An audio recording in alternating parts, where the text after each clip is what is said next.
वो बैराज जो है वो पानी की वजह से टूटा, ओवरफ्लो होने की वजह से। जी आई थिंक सो उसी कारण हुआ है। एंड बट अभी प्रॉब्लम सॉल्व हो गया इन द सेंस कि हमने बना दिया है।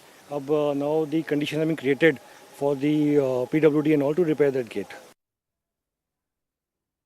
पर्यटन के लिए मशहूर मनाली क्यों हुआ मटिया मेट, और कुल्लू से मंडी तक क्यों सदी की सबसे बड़ी तबाही हुई, ब्यास नदी में कैसे जल तांडव हुआ और शांत रहने वाली नदी यकायक सब बहा ले गई। देवलोक में बाढ़ बारिश से तबाही का जिम्मेदार कौन है? हिमालय में सदी की सबसे भयंकर बाढ़ का असली कारण क्या है? ब्यास घाटी में सबसे ज्यादा तबाही क्यों मची है? क्या इसके लिए विकास के नाम पर किए जा रहे अंधाधुंध निर्माण और औद्योगिकरण जिम्मेदार है? हिमाचल प्रदेश में आए सैलाब में कैसे सब कुछ खाक हो गया, बड़े बड़े होटल, आलीशान मकान ताश के पत्तों की तरह ढह गए। आप ये रिपोर्ट देखिए।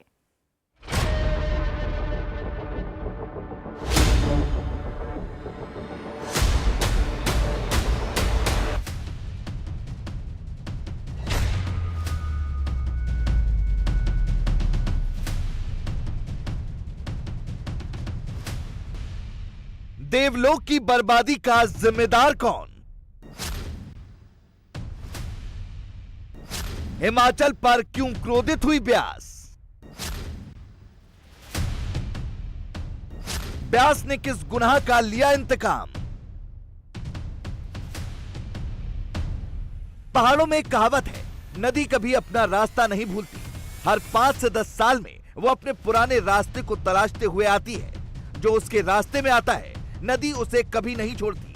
हिमाचल प्रदेश में 9 और 10 जुलाई की रात बादल फटने और रिकॉर्ड तोड़ बारिश के बाद जब ब्यास पर अचानक पानी बढ़ा तो नदी फिर अपने पुराने रास्तों पर बहने लगी, जिससे तबाही मच गई। लेकिन सवाल यह है कि ऐसा हुआ क्यों? हिमाचल के विकास के नाम पर विनाश को न्योता दिया गया। नदियों के कैचमेंट एरिया पर कब्जा करके अंधाधुंध निर्माण किया गया। इस गुनाह में सरकारें, कारोबारी और स्थानीय लोग सब बराबर के गुनहगार हैं। रही सही कसर नदियों में अवैध खनन ने पूरी कर दी। पर्यटन पर आधारित विकास मॉडल में होटल, होम स्टे, मकान और शॉपिंग कॉम्प्लेक्स की डिमांड बढ़ी तो सबसे पहले रिवर बेड को टारगेट किया गया। पर्यटकों की डिमांड पूरी करने के लिए नदियों के किनारे बड़े बड़े होटल, होम स्टे और शॉपिंग कॉम्प्लेक्स खड़े कर दिए गए। बिजली की जरूरतें पूरी करने के लिए हिमाचल में हाइड्रो प्रोजेक्ट की बाढ़ आ गई। राष्ट्रीय आपदा प्रबंधन संस्थान के एक शोध के मुताबिक हिमाचल प्रदेश में कुल 118 हाइड्रो प्रोजेक्ट हैं, जिनमें से 67 पहाड़ खिसकने वाले जोन यानी डेंजर जोन में हैं। पर्यटन और उद्योग को रफ्तार देने के लिए 4 लेन हाईवे प्रोजेक्ट चल रहे हैं। इन सब का खामियाजा हिमाचल की नदियों को भुगतना पड़ा। वो कैसे, इन्हें कुछ तस्वीरों से समझते हैं। मनाली में ये जो मल्टी स्टोरी इमारत आप देख रहे हैं, 1995 में यहाँ नदी बहा करती थी, लेकिन बाद में नदी यहाँ से नीचे बहने लगी तो लोगों ने नदी के कैचमेंट एरिया पर कब्जा कर लिया और ऐसी इमारतें बना ली। अब दूसरी तस्वीर देखिए।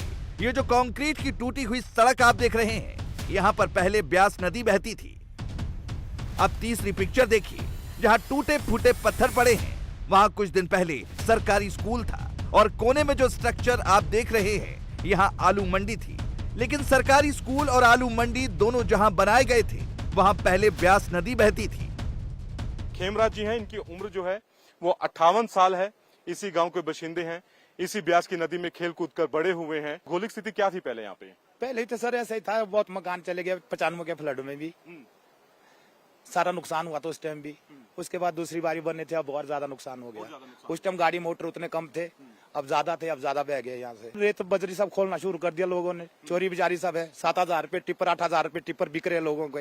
रात खनन जो थी यहाँ पे कर जबरदस्ती कर रहे, रोकने वाला कोई है नहीं। और ऊपर से अंदर बिल्डिंग बना रहे और वो तो आएगा जरूर आएगा। पहले इतनी बात थी, 95 में तो बही थी अंदर।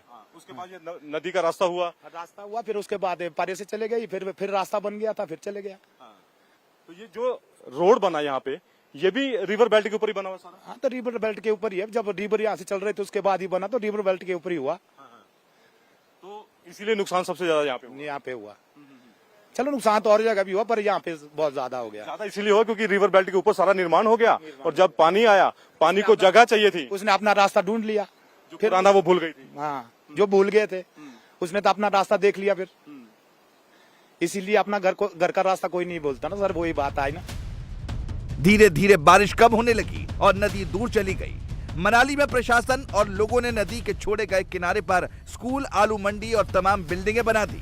9 और 10 जुलाई को जब सैलाब आया तो नदी वापस उसी रास्ते पर आ गई। नतीजा, अब ना स्कूल बचा है और ना ही आलू मंडी।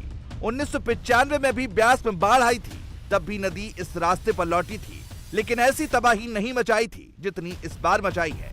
वहाँ के पुराने बाशिंदे इसे ब्यास का बदला मान रहे हैं।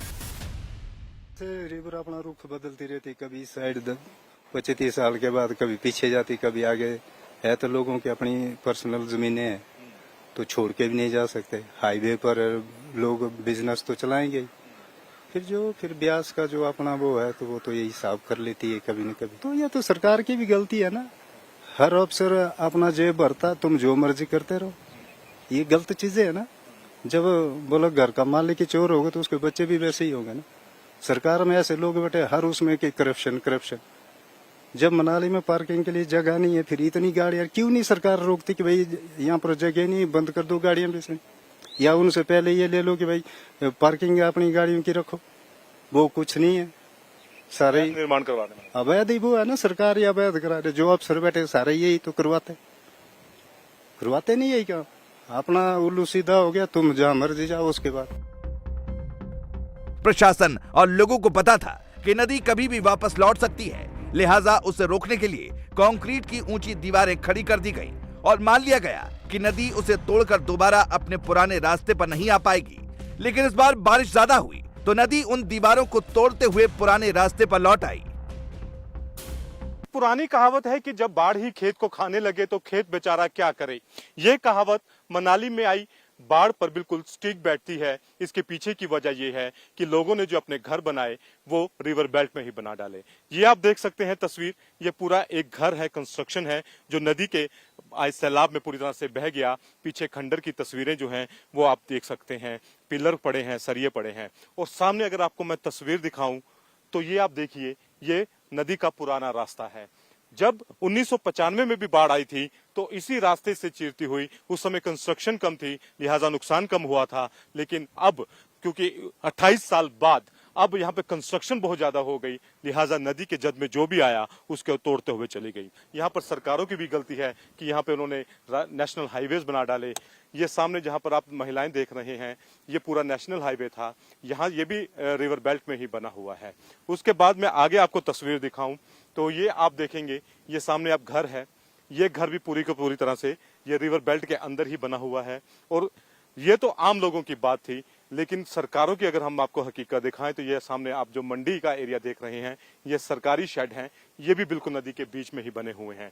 और अब मैं आपको तस्वीर दिखाता हूं कि ये पूरा का पूरा जो है ये रिवर बेल्ट है। ये देख सकते हैं आप कि जितना भी यहाँ पर आपको दूर दूर तक पत्थर दिखाई देंगे ये नदी के साथ बहकर आए हुए हैं। और दूसरी सबसे बड़ी वजह है वो ये है कि इस पूरे इलाके में जो अवैध खनन हो रहा है उसके चलते भी यहाँ पर सैलाब आया है। ये जो आप रेत देख रहे हैं इसी की वजह से यहाँ पर अवैध खनन जो है वो लगातार चलता रहता है।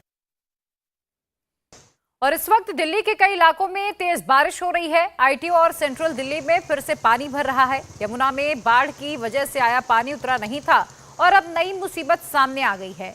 आज दिन में हमारे संवाददाता अतुल भाटिया ने आईटीओ के पास का हाल देखा। वहां भरे पानी की इस रिपोर्ट को देखकर आप भी हैरान हो जाएंगे।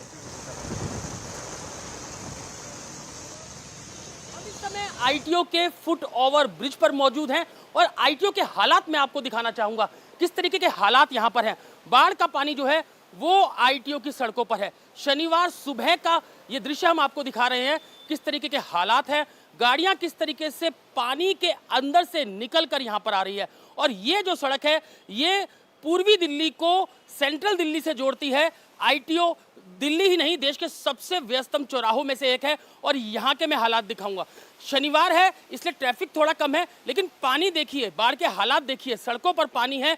आईटीओ जिसको हम कहते हैं इनकम टैक्स ऑफिस, और ये जो ऑफिस है ये मेरे राइट साइड पर है और यहाँ पर आप देखेंगे हालात, यहाँ पर देखिए सड़कों पर पानी है, लबालब पानी भरा हुआ है। और इसके अलावा जो इनकम टैक्स ऑफिस है जिसके नाम पे आईटीओ इस जगह का नाम पड़ा, वहां के हालात में आपको दिखाना चाहूंगा कि जो इनकम टैक्स ऑफिस है वो भी पूरे तरीके से पानी में डूबा हुआ है। जो पूरा प्रीमिसेस है इनकम टैक्स ऑफिस का वो पूरे तरीके से पानी में डूबा हुआ है। चारों तरफ इनकम टैक्स ऑफिस के अंदर आप देखेंगे तो पानी ही पानी है और जहां तक आपकी नजर जाएगी इस पूरे जो प्रीमिसेस है इनकम टैक्स ऑफिस का उसमें पानी ही पानी भरा हुआ है। तो हालात यहां पर आप आईटीओ के देख सकते हैं कि किस तरीके के हालात हैं। पिछले 2 दिनों से लगातार जो आईटीओ है उस पर पानी भरा हुआ है, लेकिन अभी तक पानी की निकासी यहां से नहीं हो सकी है। तो चारों तरफ जहां भी आपकी नजर जाएगी वहां पर पानी है। ये सामने आप देखेंगे office of the director general of audit central revenues, इसके अंदर भी आप देखेंगे पूरा पानी जो है जो जा चुका है। तो कल से ये ऑफिस पूरे तरीके से बंद हैं और जो मेन बिल्डिंग्स है, जो पूरा आईटीओ के आसपास की जितनी भी इमारतें हैं जहां पर सरकारी दफ्तर हैं उसमें पानी घुस चुका है, जिससे ये दफ्तर जो है वो पूरे तरीके से बंद कर दिए गए हैं। हालांकि आज शनिवार है, वैसे ही ऑफिस बंद थे। ट्रैफिक की मूवमेंट हमको दिखाएंगे कि किस तरीके ट्रैफिक का मूवमेंट यहाँ पर लगातार काफी दिक्कतों का सामना जो है वो वाहन चालकों को करना पड़ रहा है। और अब आगे देखिए दिन भर की हर बड़ी खबर फटाफट 50 में।